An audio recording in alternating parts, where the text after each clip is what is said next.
જરા કલ્પના કરો, કોઈ એક ગાઢ જંગલમાં વરુઓના ટોળા વચ્ચે એક બાળકનો ઉછેર થાય છે. આ બાળકના ફેફસા, સ્વરપેટી અને મગજની રચના આમ જુઓ તો સામાન્ય માણસ જેવી જ છે. બરાબર. પરંતુ જ્યારે અમુક વર્ષો પછી આ બાળકને માનવ વસાહતમાં પાછું લાવવામાં આવે છે, ત્યારે તે માણસનો એક પણ શબ્દ બોલી શકતું નથી. બધું જ સહી સલામત હોવા છતાં આવું કેમ? આ બહુ મોટો પ્રશ્ન છે. કારણ કે આજે આપણે માનવ મગજની જે સૌથી ગુપ્ત અને શક્તિશાળી ઓપરેટિંગ સિસ્ટમ વિશે વાત કરવાના છીએ ને, તે એ બાળકમાં ઇન્સ્ટોલ જ નથી થઈ. અને તે સિસ્ટમ છે ભાષા. શિક્ષા એકેડમી ઓનલાઈનના આ ઊંડાણપૂર્વક અભ્યાસમાં સ્વાગત છે. જી, ચોક્કસ. ખાસ કરીને જે ઉમેદવારો ટેટ અને ટાટ એટલે કે ટીઈટી અને ટીએટી પરીક્ષાની તૈયારી કરે છે, તેમના માટે ગુજરાતી પદ્ધતિ એટલે કે મેથડનો આ વિષય માત્ર માર્ક્સ લાવવા માટે જ નહીં, પણ શિક્ષણની મૂળ સાયકોલોજી સમજવા માટે અત્યંત નિર્ણાયક છે. સાચી વાત છે. આ જંગલમાં ઉછરેલા બાળકનું ઉદાહરણ બહુ જ સચોટ છે. જ્યારે કોઈ તબીબી નિદાનની વાત આવે ને, ત્યારે એક્સરે મશીન સીધું જ દેખાડી દે છે કે હાડકામાં ક્યાં ખામી છે. હા, એ તો તરત પકડાઈ જાય. બિલકુલ. બધું માપી શકાય તેવું હોય છે. પરંતુ ભાષા અને શૈક્ષણિક વિજ્ઞાનની દુનિયામાં એક્સરે મશીન કામ નથી કરતું. સ્પર્ધાત્મક પરીક્ષાઓમાં, ખાસ કરીને શિક્ષક બનવા માટેની મેન્સ પરીક્ષામાં, ઉમેદવારો વિષયવસ્તુમાં તો સારા માર્ક્સ ખેંચી લાવે છે. હા, કન્ટેન્ટ તો બધા ઘોખી જ મારતા હોય છે. એ જ તો.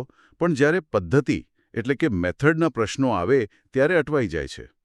કારણ કે ભાષા માત્ર એક વિષય નથી. તે ગણિત કે વિજ્ઞાન જેવા તમામ વિષયોને મગજ સુધી પહોંચાડવાનું એકમાત્ર જીવંત માધ્યમ છે. રાઈટ.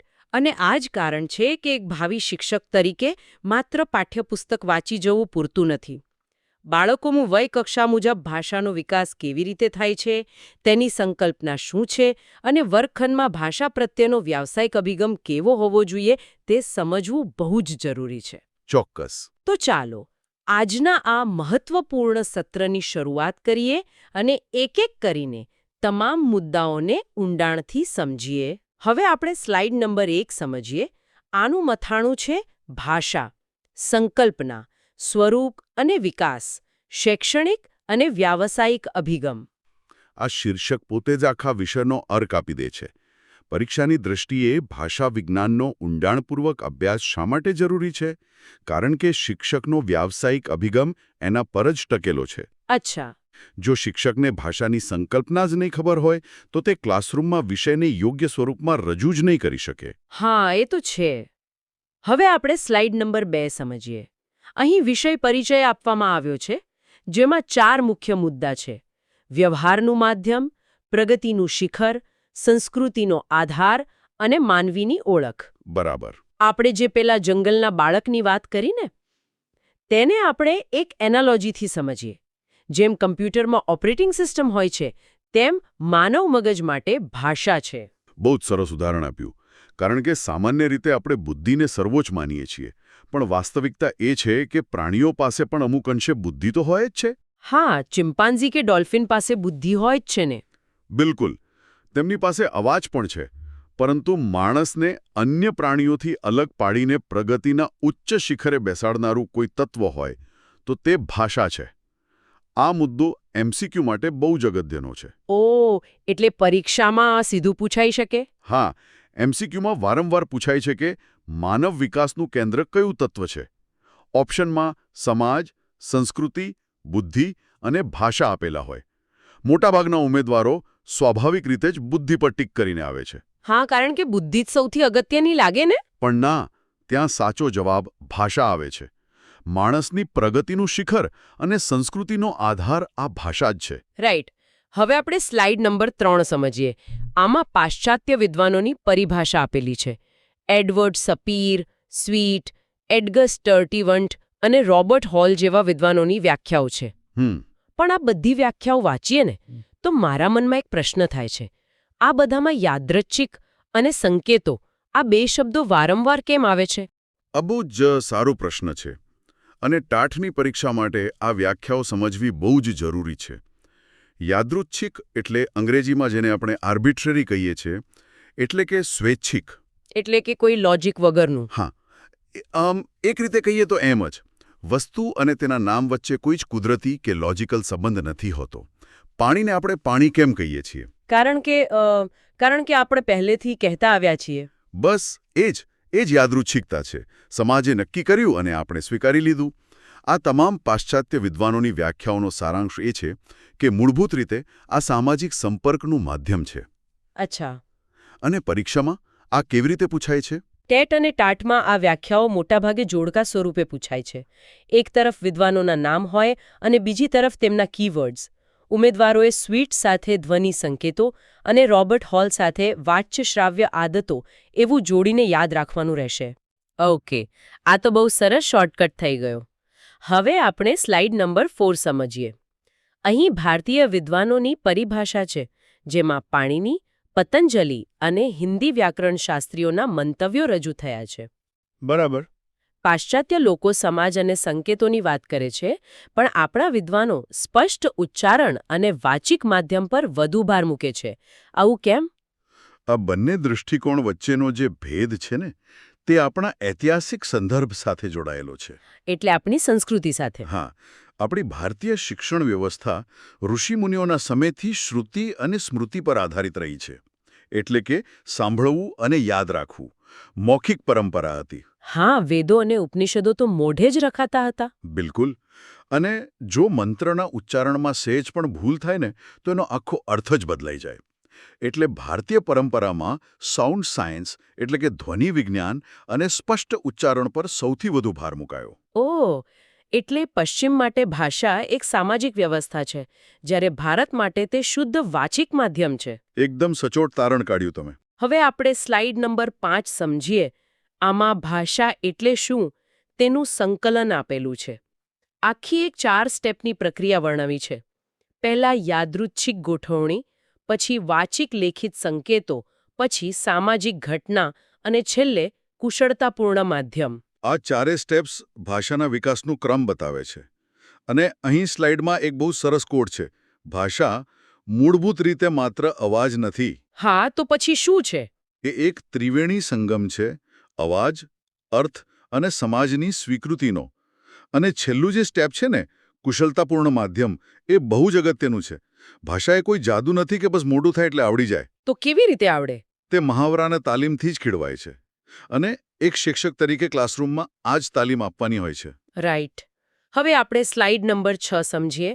અહીં લાક્ષણિકતાઓ એક નજરમાં આપેલી છે. આ સ્લાઇડમાં ભાષાની 7 લાક્ષણિકતાઓનું લિસ્ટ આપેલું છે. આપણે માત્ર નામજોગ જોઈ લઈએ, જેથી આગળના અભ્યાસ માટે એક નકશો તૈયાર થાય. હા, આ 7 લક્ષણો છે ને, એ મેન્સ પરીક્ષામાં વર્ણનાત્મક પ્રશ્નો લખવા માટે બહુ જ કામ લાગશે. તો શોર્ટ નોટમાં આ મુદ્દાઓ યાદ રાખવા જરૂરી છે ને? બિલકુલ. જો ઉમેદવારો આ 7 પોઈન્ટ્સના માત્ર હેડિંગ યાદ રાખી લે ને, તો અંદરનું વર્ણન જાતે જ વિસ્તૃત કરી શકે છે. અચ્છા, તો હવે આપણે સ્લાઇડ નંબર 7 સમજીએ. આ છે લક્ષણ 1, યાદૃચ્છિક ધ્વનિ સંકેતોની વ્યવસ્થા. આ તો આપણે આગળ વાત કરી હતી એ જ ને? હા, પણ આને થોડું વધારે ડીપમાં સમજીએ. સ્લાઇડમાં શ્વાન એટલે કે કૂતરાનું ઉદાહરણ આપ્યું છે. હા, આપણે ત્યાં કૂતરો ભસે છે. અંગ્રેજોમાં ડોગ બાર્ક કરે છે, એટલે કે બાર્ક. બરોબર. હવે મારો પ્રશ્ન એ છે કે જો દુનિયાભરના કૂતરા એક જ સરખો અવાજ કાઢે છે, તો પછી તેના માટેના શબ્દો અલગ અલગ કેમ છે?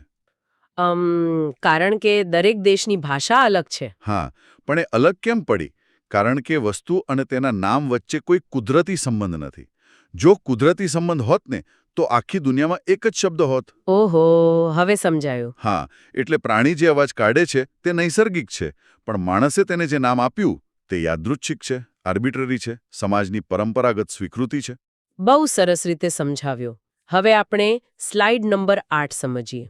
અહીં લક્ષણ 2 અને 3 આપેલા છે. સંકુલ વ્યવસ્થા અને સામાજિક ઘટના. સંકુલ વ્યવસ્થા એટલે શું? સંકુલ એટલે કોમ્પ્લેક્સ. ભાષા કોઈ સાદી સીધી વસ્તુ નથી. તમે ગમે તેમ શબ્દો ના ગોઠવી શકો. હા, એના માટે વ્યાકરણ જોઈએ. બિલકુલ. અને અર્થ સંદર્ભો પણ જોઈએ. દાખલા તરીકે, આંખ માટે આપણી પાસે નેત્ર અને નયન જેવા શબ્દો છે, પણ નદીના કિનારા માટે આપણે આરોહ શબ્દ વાપરીએ છીએ. હા, નદીનો આરો. તો આપણે એમ ના કહી શકીએ કે નદીનું નેત્ર. શબ્દોની પસંદગી અને ગોઠવણીની આ એક બહુ જ સંકુલ એટલે કે જટિલ વ્યવસ્થા છે. અને ત્રીજું લક્ષણ છે સામાજિક ઘટના. આના માટે આપણે પેલું અમલા કમલાવાળું ઉદાહરણ લઈ શકીએ ને? હા, બાલમનોવિજ્ઞાનમાં બહુ પ્રખ્યાત કિસ્સો છે.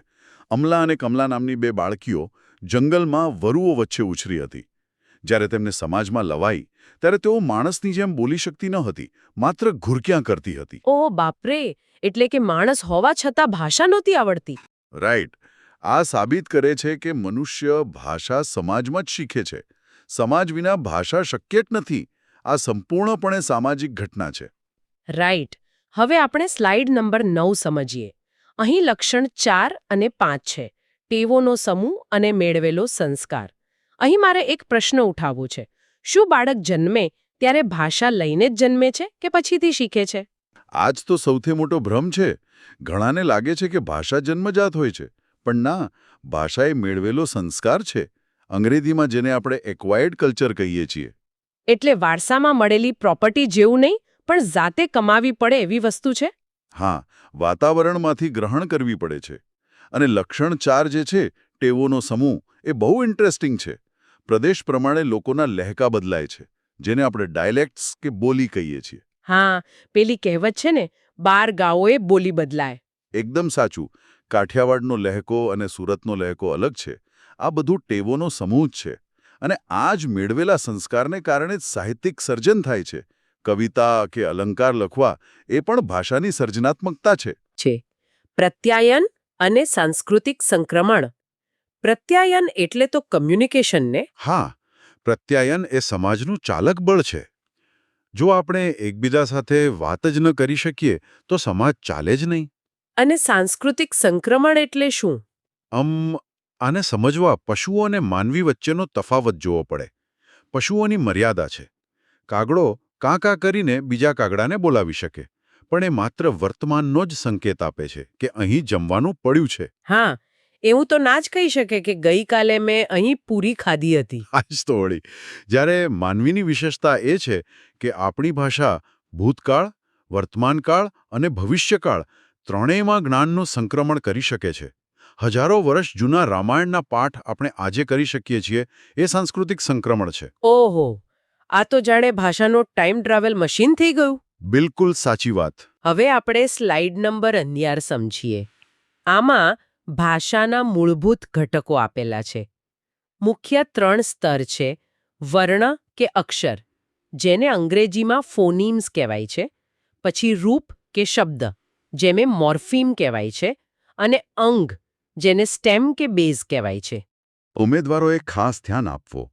પરીક્ષામાં આના MCQ સૌથી વધુ પૂછાય છે. તો આને કોઈ ઉદાહરણ સાથે સમજાવો ને. ચોક્કસ. દાખલા તરીકે એક શબ્દ લઈએ, સફરજન. હવે આમાં સ, ફ, ર, જ, ન આ બધા જ છૂટા અક્ષરો છે. એને ફોનીમ કહેવાય. આ અર્થવિહીન ધ્વનિ છે. અચ્છા, એટલે શ્વાસની પ્રક્રિયાથી જે માત્ર ઉચ્ચારણ થાય તે. હા, પણ જ્યારે આ અક્ષરો ભેગા થઈને એક ચોક્કસ અર્થવાળો શબ્દ બને, એટલે કે સફરજન, તો તેને મોર્ફીમ કહેવાય. અને ત્રીજું છે સ્ટેમ. સ્ટેમ એટલે શું? સ્ટેમ એટલે શબ્દકોશગત મૂળ અર્થ. દાખલા તરીકે કર એ મૂળ અંગ છે. એની પાછળ વ્યાકરણના પ્રત્યયો લગાવીને આપણે કરતો, કરતી, કરતું એવા શબ્દો બનાવીએ છીએ. ઓકે, આ તો વ્યાકરણ સમજવા માટે બહુ જ પાયાની વાત થઈ. બિલકુલ. અને પરીક્ષામાં ફોનીમ અને મોર્ફીમની વ્યાખ્યાના MCQs અચૂક પૂછાઈ શકે છે. એટલે આ ખાસ યાદ રાખવું. ચોક્કસ. હવે આપણે સ્લાઇડ નંબર 12 સમજીએ. અહીં ભાષાનું મહત્વ એક નજરમાં આપેલું છે. આમાં 7 મુદ્દાઓનો પરિચય આપ્યો છે. હા, આપણે આગળ જે લાક્ષણિકતાઓ જોઈને, બસ એના આધારે જ ભાષાનું મહત્વ નક્કી થાય છે. જગતના જીવોમાં માનવીનું જે અજોડ સ્થાન છે, એ આ ભાષાને જ આભારી છે. રાઈટ. તો આપણે એક પછી એક આ મહત્વના મુદ્દાઓ જોઈએ. હવે આપણે સ્લાઇડ નંબર 13 સમજીએ. આમાં છે ભાષાનું મહત્વ, સંસ્કૃતિ અને અસ્મિતા. ભાષા વિના કોઈ પણ સંસ્કૃતિનો વિકાસ અને અસ્તિત્વ ટકાવવું અશક્ય છે. અસ્મિતા એટલે આપણી આઇડેન્ટિટી. હા, આપણી ઓળખ. પ્રાચીન ગ્રંથો, શિલાલેખો અને લિપિની જાળવણી કોણે કરી? ભાષાએ જ કરીને. ભાષા વિના માનવ અસ્તિત્વ એકદમ પાંગળું છે, અપંગ છે. સાચી વાત. આપણે આપણો ઇતિહાસ ભાષાથી જ તો જાણીએ છીએ. હવે આપણે સ્લાઇડ નંબર 14 સમજીએ. આમાં છે ભાષાનું મહત્વ, પ્રત્યાયન અને શિક્ષણ. રોજિંદા વ્યવહાર અને માહિતીની આપલે તો આપણે ભાષાથી કરીએ જ છીએ, પણ ટાટના ઉમેદવારો માટે ખાસ સમજવાની વાત એ છે કે શિક્ષણના માધ્યમ તરીકે ભાષાનું શું મહત્વ છે. હા, ઘણા ઉમેદવારો જે ગણિત કે વિજ્ઞાનના શિક્ષક બનવાના હોય છે એમને થાય કે અમારે ભાષાની મેથડ શું કામ ભણવી પડે. હા, બહુ જ કોમન ગેરસમજ છે. માની લો કે તમે વિજ્ઞાનના બહુ સારા શિક્ષક છો, તમને ન્યૂટનના નિયમો આવડે છે, પણ જો તમારી પાસે એ નિયમો બાળકોને સમજાવવા માટે યોગ્ય શબ્દભંડોળ કે ભાષાકીય પકડ નહીં હોય તો શું થશે? તો બાળકોને કાંઈ ટપ્પો નહીં પડે. બસ. ગણિત કે વિજ્ઞાન જેવા વિષયો પણ ભાષાની સમજ વગર ના ભણાવી શકાય. એક શિક્ષકનું ભાષા પરનું પ્રભુત્વ વર્ગખંડમાં બહુ મોટો પ્રભાવ પાડે છે. બહુ જ સાચી વાત કહી તમે. હવે આપણે સ્લાઇડ નંબર 15 સમજીએ. આમાં છે ભાષાનું મહત્વ, અભિવ્યક્તિ અને માનવ વિકાસ. હા, મુક્ત અભિવ્યક્તિ, વ્યાવસાયિક વિકાસ અને માનવ વિકાસ આ ત્રણેય એકબીજા સાથે જોડાયેલા સ્ટેપ્સ છે. એટલે પ્રોફેશનલ ગ્રોથમાં પણ ભાષા કામ આવે. અરે બહુ જ. સાહિત્ય સર્જન તો ઠીક છે, પણ તમે વિચારો, એક ડોક્ટર હોય કે વકીલ, એમનો પ્રોફેશનલ ગ્રોથ કેવી રીતે થાય છે? એમના કામથી. કામથી તો ખરું જ, પણ વકીલની દલીલો શું છે? ભાષા. ડોક્ટર પેશન્ટ સાથે કાઉન્સેલિંગ કરે છે, એ પણ ભાષા. અને શિક્ષક તો આખો દિવસ ભાષાનો જ ઉપયોગ કરે છે. એટલે ભાષાકીય કુશળતા કોઈ પણ પ્રોફેશનની કેન્દ્રમાં છે, રાઈટ? હવે આપણે સ્લાઇડ નંબર 16 સમજીએ. આ એકમ 2 છે ભાષાનું વૈજ્ઞાનિક સ્વરૂપ. મને અહીં મોટું આશ્ચર્ય થાય છે. ભાષા એક કળા છે એ તો સમજ્યા, પણ તેનું વૈજ્ઞાનિક સ્વરૂપ કઈ રીતે હોઈ શકે? હા, મોટાભાગના લોકોને ભાષા માત્ર કળા જ લાગે છે, પણ વાસ્તવમાં ભાષા એક વિજ્ઞાન પણ છે. આપણે જે વાચિક ધ્વનિઓ કાઢીએ છીએ, હા, અવાજ. એ અવાજો મૂળભૂત રીતે અર્થવિહીન સંકેતો છે, પણ એ સંકેતો વ્યાકરણના નિયમો સાથે એક ચોક્કસ તંતુથી ગૂંથાયેલા છે. અચ્છા. અને આખી પ્રક્રિયા એક ટુ-વે પ્રોસેસ એટલે કે દ્વિમાર્ગીય પ્રક્રિયા છે. એક છે અર્થગ્રહણ એટલે કે સાંભળીને સમજવું, અને બીજું છે અભિવ્યક્તિ એટલે કે બોલવું. આ ન્યુરોસાયન્સની દૃષ્ટિએ સંપૂર્ણ વૈજ્ઞાનિક પ્રક્રિયા છે. ઓકે, એટલે કાન સાંભળે, મગજ પ્રોસેસ કરે અને જીભ બોલે, એ સાયન્સ છે. હવે આપણે સ્લાઇડ નંબર 17 સમજીએ. આવી ભાષાના વિવિધ સ્વરૂપો આપેલા છે, જેમાં શ્રાવ્ય, દૃશ્ય અને સ્પર્શ સ્વરૂપો છે. આ ત્રણેયની પોતાની આગવી વિશેષતા અને મર્યાદા છે. શ્રાવ્ય એટલે કે ઓડિટરી, બોલાતી ભાષા. એ જીવંત છે પણ અસ્થાયી છે, હવામાં ભળી જાય. અને દૃશ્ય એટલે પુસ્તકો અને લખાણ. બરાબર.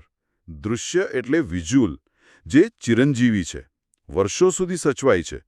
પણ આમાં જે ત્રીજું સ્વરૂપ છે ને, સ્પર્શ એટલે કે ટેક્ટાઇલ, એ બહુ જ અગત્યનું છે. સ્પર્શ સ્વરૂપ એટલે બ્રેઇલ લિપિ.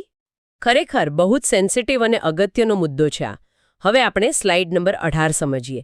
આમાં છે ભાષા વિકાસને અસર કરતા પરિબળો. એક દ્રષ્ટિ. આમાં 4 પરિબળોની રૂપરેખા છે: શક્તિઓ, પ્રેરણા, વાતાવરણ અને સમૂહ માધ્યમો. હા, બાલ મનોવિજ્ઞાનના સંદર્ભમાં આ 4 પરિબળોનો અભ્યાસ ટાટના સિલેબસનો હાર્દ છે. પણ મારો પ્રશ્ન એ છે કે વ્યક્તિગત તફાવતો શા માટે હોય છે? એક જ ક્લાસમાં ભણતા 2 બાળકોની ભાષા અલગ કેમ હોય? કારણ કે દરેક બાળકના કેસમાં આ 4 પરિબળો અલગ અલગ રીતે કામ કરતા હોય છે. કોઈનું વાતાવરણ સારું હોય તો કોઈની શક્તિઓ વધારે હોય. તો ચાલો આને ડીપમાં જોઈએ. હવે આપણે સ્લાઇડ નંબર 19 સમજીએ. અહીં પરિબળ 1 છે શારીરિક અને માનસિક શક્તિઓ. સૌથી પહેલી શરત છે શારીરિક સ્વસ્થતા. જો બાળકના ફેફસા, જીભ કે હોઠ જેવા શારીરિક અંગો એટલે કે ઉચ્ચારણ અવયવોમાં કોઈ ખામી હોય તો તે સ્પષ્ટ ઉચ્ચારણ નહીં કરી શકે. હા, એ તો ફિઝિકલ લિમિટેશન થઈ ગઈ. પણ માત્ર શારીરિક સ્વસ્થતા પૂરતી નથી. માનસિક શક્તિ એટલે કે બુદ્ધિ અને સ્મૃતિની પણ જરૂરિયાત છે. મનોવિજ્ઞાનમાં ફ્રાન્સિસ ગાલ્ટોનનું બહુ મોટું નામ છે. હા, મેં સાંભળ્યું છે એમનું નામ. એમનું જ ઉદાહરણ આપું. તેઓ માત્ર 4 વર્ષની વયે અઘરા પુસ્તકો વાંચી શકતા હતા. ઓહ, માત્ર 4 વર્ષે? હા, આ સાબિત કરે છે કે બુદ્ધિઆંક એટલે કે આઈક્યુ અને ભાષા શક્તિ વચ્ચે સીધો સકારાત્મક સંબંધ છે. જેટલી બુદ્ધિ તેજ એટલો ભાષા વિકાસ ઝડપી. અચ્છા. હવે આપણે સ્લાઇડ નંબર 20 સમજીએ. આ પરિબળ 2 છે: પ્રેરણા અને પ્રોત્સાહન એટલે કે મોટિવેશન. આનું શું મહત્વ છે? ઇનામ અને પ્રશંસાની વાત અહીં કરી છે. આ બહુ જ પ્રેક્ટિકલ મુદ્દો છે.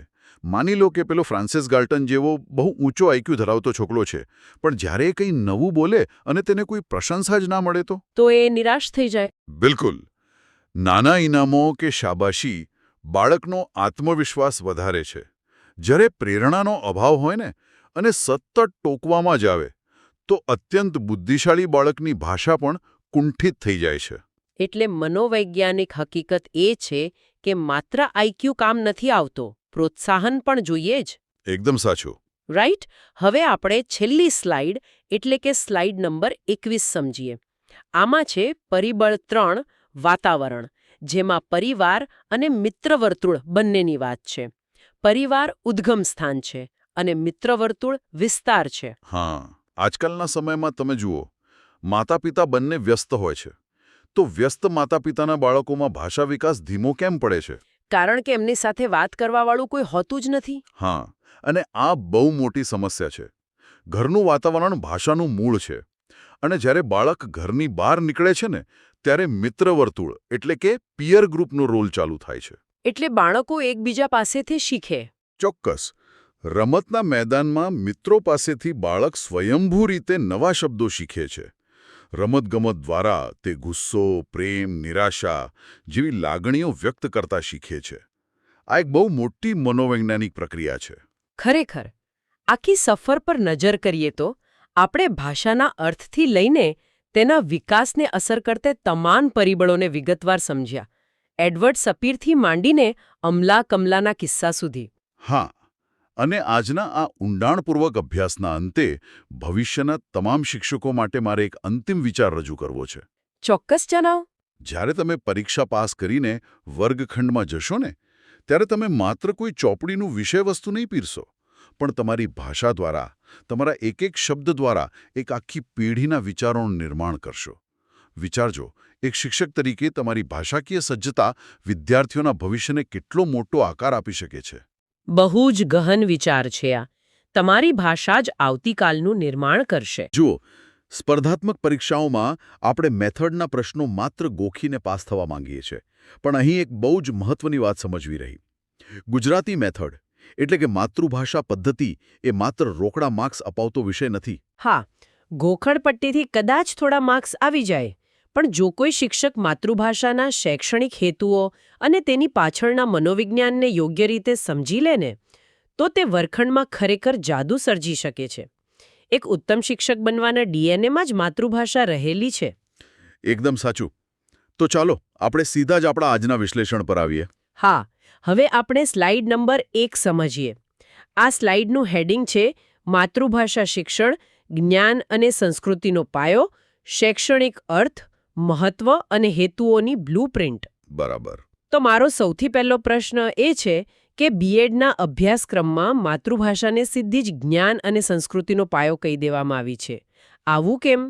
આની પાછળ બહુ મોટું મનોવૈજ્ઞાનિક કારણ છે.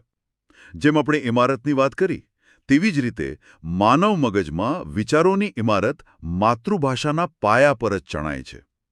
તમે જુઓ, કોઈ પણ બાળક જ્યારે પહેલીવાર કંઈક શીખે છે, ત્યારે સંસ્કૃતિ સાથે જોડાય છે. અચ્છા, એટલે પરીક્ષાલક્ષી ચર્ચા કરીએ તો બીએડની માર્ગદર્શિકા મુજબ માતૃભાષા કોનો પાયો છે?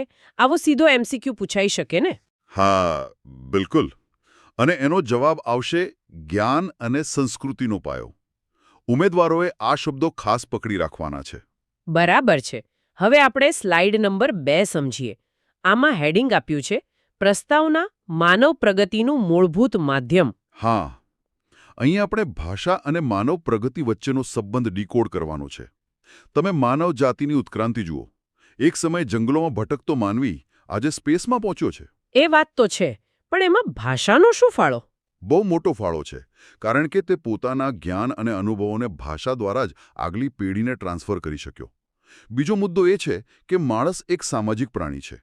પોતાની લાગણીઓ વહેંચવા માટે, વિચારોના આદાન પ્રદાન માટે ભાષા જ તેનું એકમાત્ર સચોટ સાધન છે. એટલે કે વિજ્ઞાન હોય કે અર્થતંત્ર, બધું જ ભાષા વિના પાંગળું છે એમને? 100%. સંસ્કૃતિનો આધાર જ ભાષા છે. બાળક જ્યારે પહેલીવાર વિચારવાનું શરૂ કરે ત્યારે તે માતૃભાષામાં જ વિચારે છે. જો હું આને આજના જમાનાની કોઈ એનાલોજી આપું તો ભાષા એ આપણા મગજના કોમ્પ્યુટરની એક ઓપરેટિંગ સિસ્ટમ જેવી છે. વાહ, બહુ જ સરસ ઉદાહરણ. હા, કારણ કે ઓપરેટિંગ સિસ્ટમ વિના તમે અંદર ગણિત કે વિજ્ઞાનનું કોઈ સોફ્ટવેર ઇન્સ્ટોલ જ ન કરી શકો. સાચું ને? બિલકુલ સાચું. એટલે વિદ્યાર્થીઓએ ધ્યાન આપવાનું છે કે પરીક્ષામાં જો એમ પૂછાય કે જગતનો પ્રથમ અનુભવ બાળકને શેના દ્વારા થાય છે, તો જવાબ માતૃભાષા જ આવશે. હા, માતૃભાષા દ્વારા જ પ્રથમ અનુભવ થાય. આ એક રોકડો માર્ગ છે. હવે આપણે સ્લાઇડ નંબર 3 સમજીએ. અહીં માતૃભાષા અર્થ અને સંકલ્પના વિશે વાત કરી છે. બરાબર. માતૃભાષાનો સામાન્ય અર્થ તો આપણે સૌ જાણીએ છીએ, માતા પાસેથી શીખેલી ભાષા. પણ મહાનુભાવોની વ્યાખ્યાઓ બહુ અગત્યની છે. હા, અહીં 2 વ્યાખ્યાઓ છે.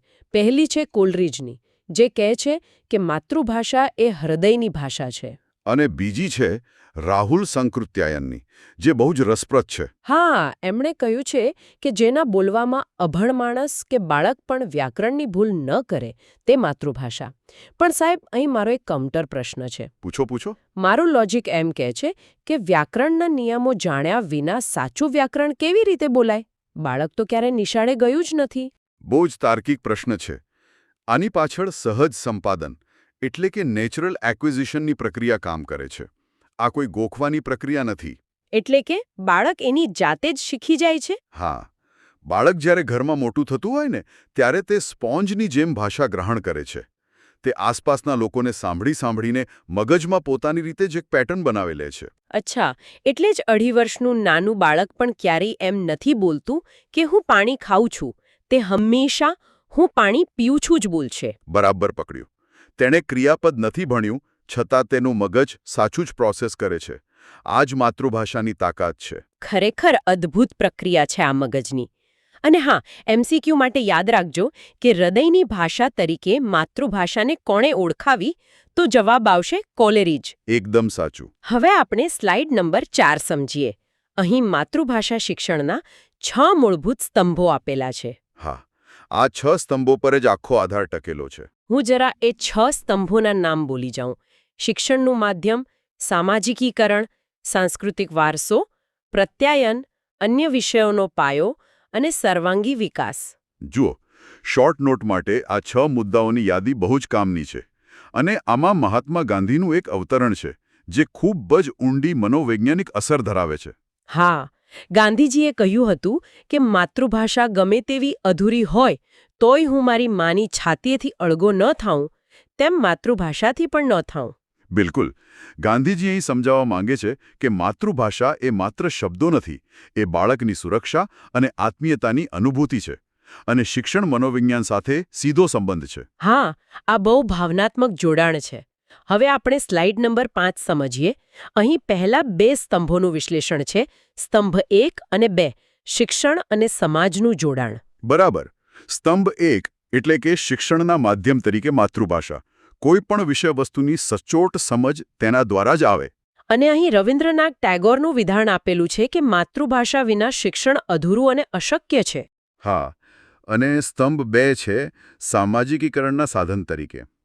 સામાજિકીકરણ એટલે સમાજમાં ભળવું, આત્મીય સંબંધો બાંધવા. એટલે પરીક્ષામાં જો વિધાનવાળો MCQ આવે કે રાષ્ટ્રની પ્રગતિ લોકોની કઈ બાબત પર આધારિત છે, તો આપણે શું જવાબ લખીશું? તો જવાબ આવશે માતૃભાષા પ્રત્યેની આસ્થા પર. બરાબર. હવે આપણે સ્લાઇડ નંબર 6 સમજીએ. આમાં સ્તંભ 3 અને 4 વિશે વાત છે, વારસો અને પ્રત્યાયન. હા, સાંસ્કૃતિક વારસાની જાળવણી. આપણા દાદા પરદાદાના સમયના લોકગીતો, કહેવતો, રીતિરિવાજો, આ બધું પેઢી દર પેઢી કોણ પહોંચાડે છે? ભાષા જ પહોંચાડે ને. મને તો માતૃભાષા એક સાંસ્કૃતિક ટાઈમ મશીન જેવી લાગે છે. સાચી વાત, ટાઈમ મશીન જ છે. અને ચોથો સ્તંભ છે પ્રત્યાયન એટલે કે કોમ્યુનિકેશન. કોમ્યુનિકેશનમાં 4 કૌશલ્યો આવે ને, વાચન, લેખન, શ્રવણ અને કથન. હા, સાંભળવું, બોલવું, વાંચવું અને લખવું, આ ચારેય કૌશલ્યનો વિકાસ માતૃભાષાના પાયા પર જ થાય છે. ઓકે, હવે આપણે સ્લાઇડ નંબર 7 સમજીએ. અહીં સ્તંભ 5 અને 6 છે, અન્ય વિષયો અને સર્વાંગી વિકાસ. અહીં એક બહુ અગત્યનો મુદ્દો આવે છે. ગણિત અને વિજ્ઞાનના કન્સેપ્ટ સમજવા માટે માતૃભાષા અનિવાર્ય છે. અરે, મારે અહીં જ તમને રોકવા છે. તમે કહો છો કે અન્ય વિષયો માટે માતૃભાષા જરૂરી છે, પણ ગણિત જેવા વિષયમાં તો માત્ર આંકડા જ હોય છે ને? હા, એવું લાગે ખરું. તેમાં માતૃભાષાની શું જરૂર? જો બાળક અંગ્રેજી માધ્યમમાં 2+2 = 4 ભણે કે ગુજરાતીમાં, શું ફરક પડે છે? આખી દુનિયામાં આંકડા તો સરખા જ છે. બહુ જ સારો પોઈન્ટ ઉઠાવ્યો તમે. જુઓ, સરવાળા બાદબાકી કદાચ આંકડાની રમત છે, પણ જ્યારે ભૂમિતિ કે બીજગણિત આવે છે ને, ત્યારે કન્સેપ્ટ સમજવા પડે છે. એટલે કે અમૂર્ત વિચારણા, એબ્સ્ટ્રેક્ટ થિંકિંગ. બિલકુલ. જ્યારે શિક્ષક વર્ગમાં વર્તુળની ત્રિજ્યા કે ગુરુત્વાકર્ષણ સમજાવે છે, ત્યારે બાળકના મગજમાં તેનો ખ્યાલ, એનું ચિત્ર માતૃભાષાના શબ્દો દ્વારા જ ઊભું થાય છે. અચ્છા, એટલે જો બાળકને એ જ ખબર ન હોય કે તે શબ્દનો વાસ્તવિક અર્થ શું છે, તો તે ગણિતનો કોયડો ઉકેલી જ ન શકે. સાચી વાત. ભાષાની સમજ વિના વિજ્ઞાનના સિદ્ધાંતો અન્ય ભાષામાં ભણવા એ બાળકો માટે લોઢાના ચણા ચાવવા સમાન છે. હા, લોઢાના ચણા ચાવવા એટલે કે અશક્ય કાર્ય. એટલે MCQ માટે આ બહુ જ અગત્યનો મુદ્દો છે કે અમૂર્ત વિચારણા અને તર્કશક્તિ ખીલવવાનો શ્રેષ્ઠ રસ્તો કયો છે? જવાબ આવશે માતૃભાષા. બરાબર છે. આખી મિકેનિઝમ એકદમ સ્પષ્ટ થઈ ગઈ. હવે આપણે સ્લાઇડ નંબર 8 સમજીએ. અહીં વર્તમાન સ્થિતિ વિશે વાત છે. શાળાઓમાં માતૃભાષાની ઉપેક્ષા. અત્યાર સુધી આપણે બધી આદર્શ વાતો કરી કે માતૃભાષા સર્વોચ્ચ પાયો છે. પણ જો આપણે આજના વર્ગખંડોની વરવી વાસ્તવિકતા જોઈએ ને, તો ચિત્ર કંઈક અલગ જ છે. હા, એ તો દેખાઈ જ રહ્યું છે. માતૃભાષાની શાળાઓમાં બહુ ઉપેક્ષા થઈ રહી છે. ગૌણ વિષય તરીકેની ગણતરી થાય છે. અને માર્કિંગ સિસ્ટમનો ભેદભાવ જુઓ તમે. વિદ્યાર્થીઓને ગણિતમાં 100માંથી 100 માર્ક્સ આવે છે, પણ એ જ વિદ્યાર્થી ગુજરાતીમાં એક સાદી અરજી ભૂલ વગર લખી શકતો નથી. સાચી વાત છે. અને વહીવટી ઉદાસીનતા પણ છે. ભાષાના પીરિયડ્સ ઓછા ફાળવવામાં આવે છે. બિલકુલ. આ ઉપેક્ષા બહુ ભારે પડી રહી છે. તો હવે આપણે સ્લાઇડ નંબર 9 સમજીએ. આમાં આ સમસ્યાના મૂળ શું છે તેની ચર્ચા છે. ઉપેક્ષાના મુખ્ય કારણો ભાગ 1. આ રોગનું મૂળ બહુ ઊંડું છે.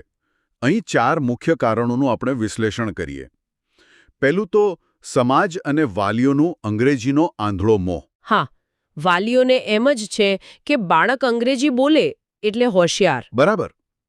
બીજું છે વહીવટી ખામીઓ. આ બહુ ભયંકર છે. ઘણી શાળાઓમાં શું થાય છે ખબર છે? ગણિત કે વિજ્ઞાનના શિક્ષકોના પીરિયડ ઓછા હોય તો તેમને માતૃભાષા ભણાવવાની જવાબદારી પકડાવી દેવામાં આવે છે. અરે બાપરે! એટલે કે જે શિક્ષકનો એ વિષય જ નથી, જેને ભાષા પર પકડ નથી, એ શિક્ષક ભાષા ભણાવે. હા, અને એટલે જ શિક્ષણ બગડે છે. ત્રીજું કારણ છે ખોટી માન્યતાઓ. વાલીઓ અને સંચાલકો એવું માને છે કે બાળક તો જન્મથી જ ગુજરાતી બોલે છે, તો પછી શાળાઓમાં તેને ભણાવવાની શી જરૂર? આ તો મોટો ભ્રમ છે. અને ચોથું કારણ? ચોથું કારણ છે શિક્ષકોની પ્રતિકૂળતા. જ્યારે લાયકાત વગરના શિક્ષકો આવે ત્યારે ઘોખણપટ્ટીવાળું શિક્ષણ થાય. હા, એ ગોખાવી જ મારે, બીજું શું કરે? હવે આપણે સ્લાઇડ નંબર 10 સમજીએ. આમાં સમસ્યાના મૂળ શૈક્ષણિક ખામીઓ ભાગ 2 વિશે છે. અહીં આપણે શૈક્ષણિક ખામીઓ પર પ્રહાર કરવાનો છે. માત્ર વાંચન કથન પદ્ધતિથી ભણાવવામાં આવે છે.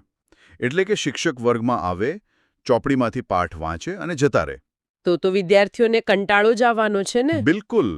અને શાળાઓમાં સાધનોની પણ ઘોર અછત છે. સમૃદ્ધ લાઇબ્રેરી કે ઓડિયો વિઝ્યુઅલ સાધનોનો અભાવ છે. અને મને અંગત રીતે એ વાત બહુ કઠે છે કે શાળાઓમાં સર્જનાત્મકતા તો સાવ ભૂલાઈ ગઈ છે. કાવ્ય પઠન, વક્તૃત્વ સ્પર્ધા, આવું તો કંઈ જોવા જ નથી મળતું. હા, સર્જનાત્મકતાની સંપૂર્ણ ઉપેક્ષા છે. વિદ્યાર્થીઓ માટે શોર્ટ નોટ્સનો સીધો પ્રશ્ન છે કે માતૃભાષા શિક્ષણની વર્તમાન શૈક્ષણિક ખામીઓ વર્ણવો. ચોક્કસ. હવે આપણે સમસ્યાઓ તો જોઈ લીધી. હવે આપણે સ્લાઇડ નંબર 11 સમજીએ. આમાં ઉકેલની દિશા આપી છે. માતૃભાષાનું ગૌરવ પુનઃસ્થાપિત કરવાના ઉપાયો ભાગ 1. ઉકેલ પર વાત કરવી બહુ જરૂરી છે.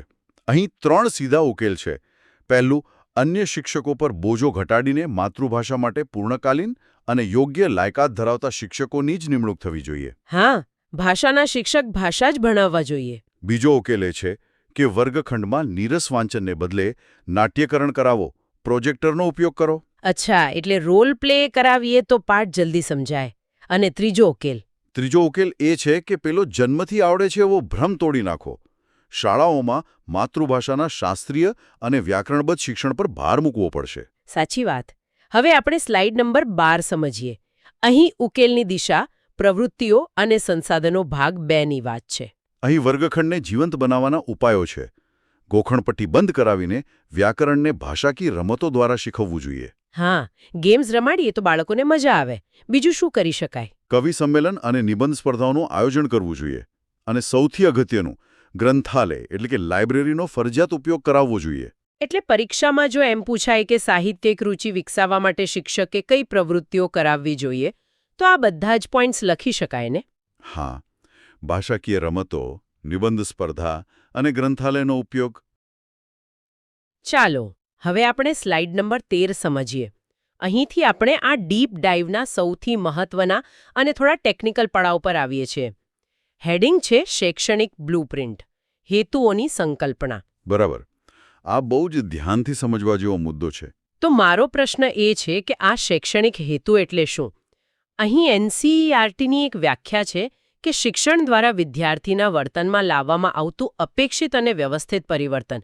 પણ સાહેબ, આ વ્યાખ્યા થોડી ભારે નથી લાગતી? હા, શબ્દો થોડા ભારે છે, પણ આને સરળ ભાષામાં ડીકોડ કરીએ.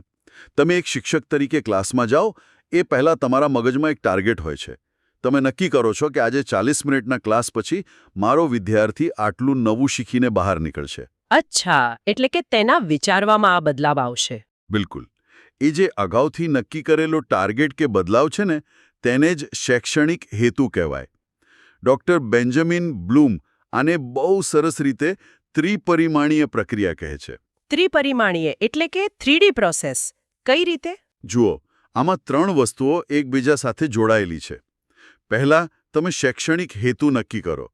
પછી તે મુજબ વર્ગમાં અધ્યયન અનુભવ આપો, એટલે કે ભણાવો. અને અંતે એ હેતુ સિદ્ધ થયો કે નહીં તેનું મૂલ્યાંકન કરો. વાહ, બહુ જ વ્યવહારુ ઉદાહરણ છે આ. હવે આપણે સ્લાઇડ નંબર 14 સમજીએ. અહીં શૈક્ષણિક હેતુઓનું મહત્વ આપેલું છે. અહીં 4 મુખ્ય મુદ્દાઓ સમજવાના છે. પહેલું તો આ એક માર્ગદર્શક શક્તિ છે. એટલે કે સુકાન વગરની નાવ જેવું. જો હેતુ જ ન હોય તો ખબર કેમ પડે કે ક્યાં જવું છે? બરાબર પકડ્યું. હેતુ વિનાનું શિક્ષણ એટલે સુકાન વગરની નાવ. બીજો મુદ્દો, પદ્ધતિની પસંદગી. શિક્ષકને કઈ પદ્ધતિ વાપરવી તેની સ્પષ્ટતા હેતુ પરથી જ મળે છે. હા, અને ત્રીજું છે મૂલ્યાંકનનો આધાર, અને ચોથું વર્તન પરિવર્તન. હા, અને અહીં એમસીક્યુ માટે એક જબરદસ્ત પ્રશ્ન બને છે. શિક્ષણના અંતે વિદ્યાર્થીએ શું સિદ્ધ કર્યું તેનું માપન કોના આધારે થાય છે? તો ભાવિ શિક્ષકોએ યાદ રાખવાનું છે કે જવાબ આવશે હેતુઓના આધારે. એકદમ સાચું. હવે આપણે સ્લાઇડ નંબર 15 સમજીએ. અહીં એક માળખાકીય તફાવત છે. શૈક્ષણિક ધ્યેયો વર્સેસ હેતુઓ, એટલે કે એમ્સ અને ઓબ્જેક્ટિવ્સ વચ્ચેનો તફાવત. હા, આ 2 શબ્દો વચ્ચે લોકોને બહુ ગૂંચવાડો થતો હોય છે. મને પણ છે. આપણે ઘણીવાર બંને શબ્દો એકબીજાની જગ્યાએ વાપરીએ છીએ. આ બંનેમાં સ્પષ્ટ તફાવત શું છે? જુઓ, પરીક્ષાની દ્રષ્ટિએ ટૂંકનોંધ અને વિધાનવાળા એમસીક્યુ માટે આ બહુ જ અગત્યનો કન્સેપ્ટ છે. ધ્યેયો એટલે કે એઇમ્સ એ બહુ વ્યાપક અને લાંબા ગાળાના હોય છે. લાંબા ગાળાના એટલે કેવું ઉદાહરણ આપી શકાય? દાખલા તરીકે આદર્શ નાગરિક બનાવો. આ એક ધ્યેય છે. તમે કોઈ એક પીરિયડમાં વિદ્યાર્થીને આદર્શ નાગરિક ન બનાવી શકો. એના માટે વર્ષો લાગે. ઓકે, સમજાયું. અને હેતુઓ? જ્યારે હેતુઓ એટલે કે ઓબ્જેક્ટિવ્સ એ એકદમ સીમિત, ચોક્કસ અને એક તાસ પૂરતા હોય છે. એટલે કે 40 મિનિટ પૂરતા. હા, દાખલા તરીકે વિદ્યાર્થી આ કાવ્યનો અર્થ સમજી શકે. આ હેતુ છે, જે તમે એક લેક્ચરમાં પૂરો કરી શકો અને તરત તેનું મૂલ્યાંકન પણ કરી શકો. હા, આ તફાવત તો એકદમ ક્લિયર થઈ ગયો. હવે આપણે સ્લાઇડ નંબર 16 સમજીએ. અહીં હેતુઓનું વર્ગીકરણ આપેલું છે. બ્લૂમની ત્રિપરિમાણીય ટેક્સોનોમી. આ શિક્ષણ મનોવિજ્ઞાનનો સૌથી અગત્યનો સિદ્ધાંત છે. આણે આખી દુનિયાની ભણાવવાની પદ્ધતિ બદલી નાખી. ડૉક્ટર બેન્જામિન બ્લૂમે હેતુઓને 3 ભાગમાં વહેંચ્યા છે, બરાબર? હા, પહેલું છે જ્ઞાનાત્મક એટલે કે કોગ્નિટિવ, બીજું ભાવાત્મક એટલે કે અફેક્ટિવ અને ત્રીજું ક્રિયાત્મક એટલે કે સાયકોમોટર. જો હું આને યાદ રાખવા માટે 3H ના સાદા ઉદાહરણથી સમજાવું તો કેવું રહે? જ્ઞાનાત્મક એટલે હેડ, ભાવાત્મક એટલે હાર્ટ અને ક્રિયાત્મક એટલે હેન્ડ. અરે વાહ, આ બહુ જ સચોટ ઉદાહરણ છે. જ્ઞાનાત્મક એટલે હેડ, મગજ અને બૌદ્ધિક પ્રક્રિયાઓ. ભાવાત્મક એટલે હાર્ટ, હૃદય અને લાગણીઓ. અને ક્રિયાત્મક એટલે હેન્ડ, શરીરના સ્નાયુઓનું સંકલન. આપણે માતૃભાષા ભણાવતા હોઈએ ત્યારે આ ત્રણેયનો વિકાસ થવો જરૂરી છે. બિલકુલ. તો હવે આપણે આ મગજવાળા ભાગને માઇક્રો લેવલ પર સમજીએ. હવે આપણે સ્લાઇડ નંબર 17 સમજીએ. અહીં છે જ્ઞાનાત્મક હેતુઓ પાયાના સ્તરો, એટલે કે લોઅર ઓર્ડર થિંકિંગ. હા, બ્લૂમે જ્ઞાનાત્મક હેતુના 6 સ્તરો આપ્યા છે. અહીં આપણે પ્રથમ 2 સ્તરો સમજવાના છે. એકદમ પાયાનું સ્તર છે જ્ઞાન પ્રાપ્તિ, નોલેજ. એટલે કે ખાલી ગોખવાનું. હા, આ સૌથી નીચું સ્તર છે. અહીં માત્ર હકીકતો કે વ્યાખ્યાઓ યાદ રાખવાની હોય છે. આપણે કોઈ સળંગ ઉદાહરણ લઈને સમજીએ તો, ધારો કે કવિતા ભણાવીએ છીએ. હા, તો શિક્ષકે કવિતા ભણાવી અને વિદ્યાર્થી માત્ર કવિનું નામ કે પંક્તિઓ યાદ રાખી લે છે. બસ આ ગોખણપટ્ટી છે. પરીક્ષામાં અહીંથી MCQ પૂછાય છે. ક્રિયાપદો આપેલા હોય. કેવા ક્રિયાપદો? જેમ કે ઓળખે છે, યાદ કરે છે, આ બધું જ્ઞાન સ્તરમાં આવે. ઓકે, અને બીજું સ્તર કયું છે? બીજું સ્તર છે સમજ અથવા અર્થગ્રહણ, કોમ્પ્રિહેન્શન. હવે ગોખ્યા પછી સમજવાની વાત આવે.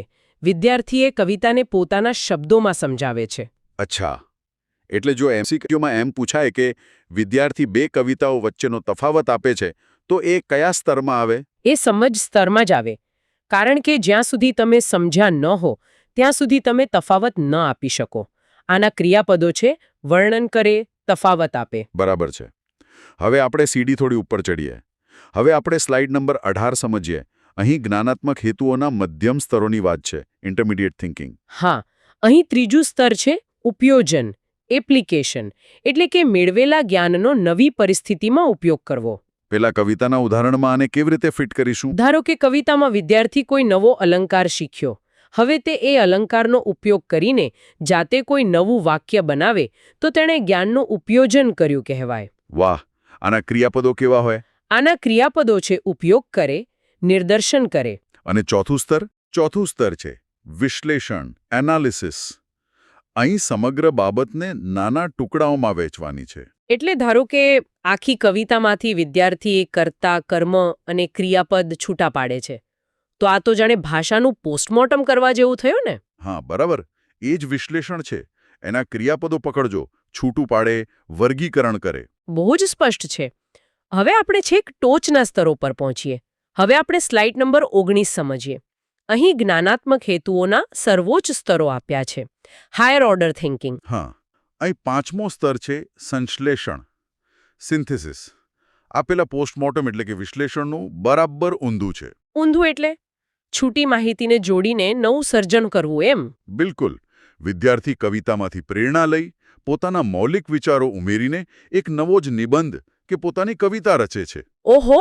એટલે તો આના ક્રિયાપદો હશે સર્જન કરે, યોજના બનાવે. એકદમ સાચું. અને હવે છેલ્લું, છઠ્ઠું અને સર્વોચ્ચ સ્તર છે મૂલ્યાંકન, ઇવેલ્યુએશન. અહીં વિદ્યાર્થી શું કરે? અહીં વિદ્યાર્થી જજમેન્ટ આપે છે, યોગ્યતાનો નિર્ણય લે છે. તે નક્કી કરે છે કે આ કવિતા સાહિત્યિક દૃષ્ટિએ કેટલી યોગ્ય છે, કવિએ ક્યાં ભૂલ કરી છે.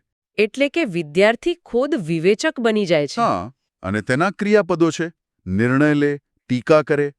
એટલે કહેવાનો અર્થ એ છે કે એક ઉત્તમ શિક્ષકે ક્યારેય વિદ્યાર્થીને માત્ર ગોખવા પૂરતો સીમિત ન રાખવો જોઈએ. તેણે વિદ્યાર્થીને પહેલા સ્તરથી ધીમે ધીમે આ છઠ્ઠા સ્તર સુધી લઈ જવાનો છે. વાહ સાહેબ, આ આખી મિકેનિઝમ ખરેખર અદ્ભુત છે. પણ માણસ માત્ર મગજથી તો નથી ચાલતો ને, તેની પાસે હૃદય પણ છે. હા, લાગણીઓ તો હોય જ. એટલે જ હવે આપણે સ્લાઇડ નંબર 20 સમજીએ. આ છે બ્લૂમની ટેક્સોનોમીનો બીજો ભાગ, ભાવાત્મક હેતુઓ, હૃદય અને સંવેદનાનો વિકાસ. આ કેવી રીતે કામ કરે છે? જ્ઞાન પછી લાગણીની જ વાત આવે. આમાં 4 તબક્કા સમજવાના છે. કયા 4 તબક્કા? પહેલું ગ્રહણ, એટલે કે રિસીવિંગ. રિસીવિંગ. વિદ્યાર્થી ક્લાસમાં સાહિત્ય સાંભળવામાં ધ્યાન આપે છે. બીજું છે પ્રતિચાર, એટલે કે રિસ્પોન્ડિંગ. રિસ્પોન્ડિંગ. તે સાહિત્યની ચર્ચામાં ઉત્સાહથી ભાગ લે છે. અચ્છા, એટલે ખાલી સાંભળે નહીં, સામે બોલે પણ ખરો. હા. ત્રીજું છે મૂલ્ય અધિગ્રહણ, વેલ્યુઇંગ. તે વાર્તા કે કાવ્યમાં રહેલા સત્ય, પ્રેમ અને કરુણા જેવા મૂલ્યોને સ્વીકારે છે. અને ચોથું છે વ્યક્તિત્વ નિર્માણ, કેરેક્ટરાઇઝેશન. એટલે કે એ મૂલ્યો તેના ચારિત્ર્યમાં, એના વર્તનમાં ઉતરી જાય છે, આદર્શ ચારિત્ર્ય ઘડતર થાય છે. બિલકુલ. અહીં એક બહુ મોટો કોન્સેપ્ટ છે જે પરીક્ષામાં સીધો પૂછાય છે. માતૃભાષા પ્રત્યેની કદર એટલે કે એપ્રિસિએશન એ કયા હેતુમાં આવે? તો તેનો સ્પષ્ટ જવાબ છે કે તે આ ભાવાત્મક હેતુમાં જ આવે. જો કોઈ કવિતા વાંચીને વિદ્યાર્થીની આંખમાં આંસુ આવી જાય કે તેના રૂંવાડા ઊભા થઈ જાય ને, તો સમજી લેજો કે શિક્ષકનો ભાવાત્મક હેતુ સિદ્ધ થઈ ગયો. એકદમ સાચી વાત કહી તમે. હવે આખી પ્રક્રિયાના અંતિમ તબક્કા તરફ જઈએ. હવે આપણે સ્લાઇડ નંબર 21 સમજીએ. અહીં છે ક્રિયાત્મક હેતુઓ, ભાષાનું મનોશારીરિક કૌશલ્ય. હા, ધ હેન્ડ. જુઓ, ભાષા માત્ર મગજ કે હૃદયમાં નથી રહેતી. તેને વ્યક્ત કરવા માટે શરીરના સ્નાયુઓનું સંકલન પણ જરૂરી છે. એટલે કે આંખ, કાન, મગજ અને હાથ કે અવાજનું કોઓર્ડિનેશન. હા, આમાં 4 કૌશલ્યો છે. પહેલું, ઉચ્ચારણ શુદ્ધિ. જીભ અને હોઠના સ્નાયુઓ પર કંટ્રોલ લાવીને સ્પષ્ટ શબ્દો બોલવા. બીજું, કાવ્યગાન અને કથન. એટલે યોગ્ય હાવભાવ અને આરોહ-અવરોહ સાથે કવિતા ગાવી. ખાલી બોલી જવું એવું નહીં. બરાબર. ત્રીજું છે લેખન કૌશલ્ય. સ્વચ્છ, સુવાચ્ય અને મરોડદાર અક્ષરે લખવું. આ સીધી રીતે હાથના સ્નાયુઓ અને મગજના સંકલન પર આધારિત છે. અને ચોથું છે શૈક્ષણિક નિર્માણ, જેમાં વિદ્યાર્થી વ્યાકરણ સમજાવતા ચાર્ટ કે આલેખ જાતે દોરે છે. એટલે ટૂંકમાં ભાષાનું સંપૂર્ણ શિક્ષણ ત્યારે જ ગણાય જ્યારે હેડ, હાર્ટ અને હેન્ડ આ ત્રણેય એકસાથે કામ કરતા હોય. સાચી વાત. ત્યારે જ ખરો સર્વાંગી વિકાસ થયો કહેવાય. આજના આ સેશનમાં આપણે માતૃભાષાના શૈક્ષણિક હેતુઓને આખી બ્લુપ્રિન્ટને બહુ જ ડિટેલમાં સમજી. ગોખણપટ્ટી કર્યા વિના બહુ જ તાર્કિક રીતે અને ઊંડાણપૂર્વક સમજી લીધી છે. શિક્ષકોને વર્ગખંડ અને પરીક્ષા બંનેમાં ખૂબ જ ઉપયોગી નીવડશે. MCQ સોલ્વ કરવામાં પણ હવે કોઈ તકલીફ નહીં પડે. ચોક્કસ. પણ છૂટા પડતા પહેલા હું તમામ સાંભળનારાઓ માટે એક બહુ જ ગહન વાત વિચારવા માટે છોડી જવા માંગુ છું. હા, જણાવો. આજે આપણે માતૃભાષા શિક્ષણના આટલા ઊંડાણો તપાસ્યા, 6 સ્તંભો જોયા, બ્લૂમની ટેક્સોનોમી જોઈ, પણ એક ક્ષણ માટે શાંતિથી વિચારો, જો દુનિયામાંથી કોઈ એક ભાષા લુપ્ત થઈ જાય છે, એટલે કે મરી જાય છે, તો શું માત્ર અમુક શબ્દો, થોડું વ્યાકરણ કે 2-4 પુસ્તકો જ મરી જાય છે? ના. વાસ્તવમાં તે ભાષા સાથે જોડાયેલી એક આખી વિચારવાની પદ્ધતિ, દુનિયાને જોવાનો એક આખો દૃષ્ટિકોણ અને સદીઓ જૂની એક આખી સંસ્કૃતિનો જ હંમેશા માટે અંત આવી જાય છે. ખરેખર બહુ મોટી વાત છે આ. એટલે જ એક ભાવિ શિક્ષક તરીકે આ હજારો વર્ષ જૂનો વારસો બચાવવાની જવાબદારી શું માત્ર પુસ્તકોની છે કે પછી તમારી? આ વિચારવા જેવો પ્રશ્ન છે. વિચારજો જરૂર અને પૂરા ઉત્સાહ સાથે તમારી તૈયારી ચાલુ રાખજો. તમામ વિદ્યાર્થીઓને ભવિષ્યની પરીક્ષાઓ માટે અમારા તરફથી ખૂબ ખૂબ શુભેચ્છાઓ. ખૂબ ખૂબ શુભેચ્છાઓ. શીખતા રહો અને ઉત્તમ શિક્ષક બનવાની દિશામાં પ્રગતિ કરતા રહો. આભાર. આભાર. મળીએ છીએ આવતા સેશનમાં.